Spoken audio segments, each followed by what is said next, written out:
What's going on, guys? Welcome to another episode of Smash JT. The Pokémon Company has made a public statement out of Japan talking about the Palworld situation, and this is literally Bizarro World. In 2024, the last thing I'd ever think I'd see is Nintendo, Game Freak, the Pokémon Company coming out publicly acknowledging that they have some serious concerns about a game like Palworld. JT. Hit that subscribe, give me a like, and check out SmashJT.com for my full article breaking down this interesting dynamic that we are dealing with in the modern era of gaming. The Pokémon Company has come forward with a public statement saying that they are going to be watching Palworld closely, but they still won't mention the name Palworld. It's curious, to say the least. Let's go through this. On January 24th, this statement was released from the Pokémon Company, and it was in Japanese. Translated, I first saw it from Wario64 on Twitter, stating, "We have received many inquiries regarding another company's game." They won't even mention the name of the developer. Fascinating. It's almost like they think they're too good for them. Hear it out, though. Regarding another company's game released in January 2024. So not only do they not mention Pocket Pair, the name of the developer that made Palworld, but they're also not mentioning the name of the game Palworld. Almost like they know they have a gigantic audience and they don't want to send people over to this game that is taking the world by storm and losing maybe some potential customers of Pokemon down the road. We have not granted any permission for the use of Pokemon intellectual property or assets in that game. That taking a direct shot at something I talked about earlier, how people were modding the game and inserting Pokemon into this against any kind of approval from Game Freak, the Pokemon Company, or Nintendo. Just individual YouTubers, in this case Toasted Shoes, making a mod and putting it out there for people. Nintendo wasn't having that, and they're telling people right here, right now, that they are going to take down any mods that infringe on intellectual property rights containing Pokemon. We intend to investigate and take appropriate measures to address any acts that infringe on intellectual property rights related to Pokemon. We will continue to cherish and nurture each and every Pokemon and its world, and work to bring the world together through Pokemon in the future.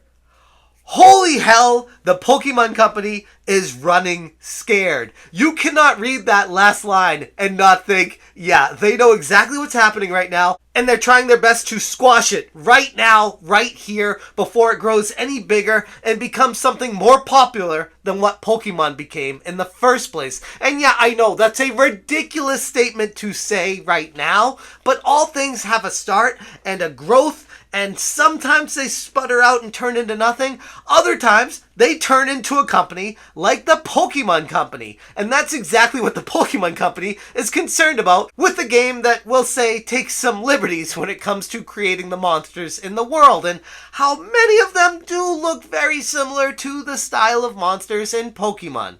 But then again, the same can be said for Digimon and all these other Yokai Watch and all these other monster hunting collecting games. There are a dime a dozen out there, and Pokemon is worried that there's another challenger coming out of seemingly nowhere to take the world by storm. They are scared as hell right now, and I guess for good reason. Looking at the history of Pokemon, especially on the Nintendo Switch, and hell, the entire modern era of Pokemon seems to have been on the downtrend. At least personally, I don't find myself enveloped in the games like I used to. And maybe that's because I've gotten older, or the formulas become stale, or the graphics just weren't up to snuff with what modern era graphics should be, and the gameplay just seemed very generic. But whatever it was, the Pokemon games of now just weren't hitting like they used to. Enter a game like Palworld that offers Minecraft crafting elements containing monsters that can assist you in building things,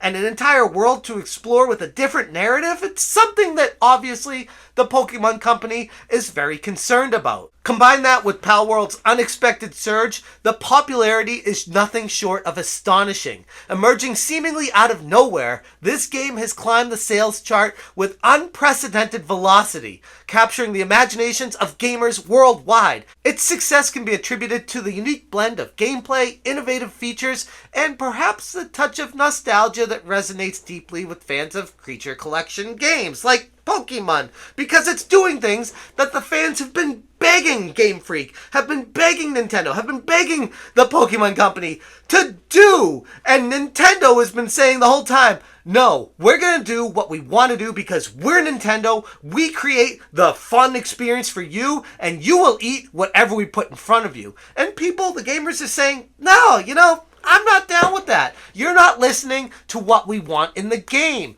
Games like Palworld are doing just that. But the craziest thing about all of this is that Game Freak had a public acknowledgement of Palworld through Pokemon Company's statement. It reflects a new era in the gaming industry where a mega company, a behemoth like the Pokemon Company, is taking notice of a small indie company that made a game that is competing on level, actually surpassing, I should say, the levels that Pokemon could ever dream hitting in the first week of release. And I don't think people understand just how big of an impact this game is making right out of the gate. This statement from the Pokemon Company clearly tells the world that they are noticing the situation and they're very afraid of what's happening right now. And they're trying to sound like a badass, like, oh, we're going to take care of anyone that infringes upon our rights, and we're going to take down anything that tries to harm our special Pokemon because we care so much about them. But at the end of the day, they'd have no reason to put this statement out there unless they had some serious concerns that Palworld was eating their market share. And that's the truth. Otherwise, they would ignore this and move on just like they always do with every other competitor. But Palworld clearly is different. The Pokemon Company's response to Palworld is more than just a statement on intellectual property rights. It's a recognition of the changing tides in the gaming industry. A smaller developer gains ground and captures the public interest. The dynamics of competition are shifting. This type of thing never happened before, at least not on this scale. Sure, small indie developers could make a breakout hit here and there, but never a direct competitor to a mega behemoth like Pokemon Company, and having them take notice and actually showing their state of fear, their level of concern. They're trying to address the situation before it gets out of hand. And here's the craziest thing about all of this. I know it sounds pretty obvious to say in hindsight, but people can make excuses like, oh, Nintendo didn't know, or this came out of seemingly nowhere, but it didn't. All of these games are known by these big companies. They keep their eyes out there, their ears to the ground, and they see what's happening. Nintendo, Pokemon Company, Game Freak, all saw Palworld in its early stages of development, and they did nothing to stop it because they thought it was just like everything else, it would fizzle out. Nintendo could have easily made the decision to just buy up Palworld and shut it down and stop this competition from even potentially harming Pokemon. Or better yet, Nintendo could have bought Palworld initially and released it and put it in combination with Pokemon and combined the worlds and made it this entirely new genre of game that nobody was ever expecting out of a Pokemon game, where you could actually have Minecraft elements and crafting, and your Pokemon could actually, I don't know, do stuff. Because what I see with Pokemon right now, it's just the same old tried and true formula, the stale formula that people were getting sick of, especially myself. And Nintendo was too stuck in their ways to see anything better from it. And now they have to lay in the bed that they've made and deal with Palworld and its unhinged success on the market right now. As it stands, I personally cannot believe that the Pokemon Company made a public statement on Palworld.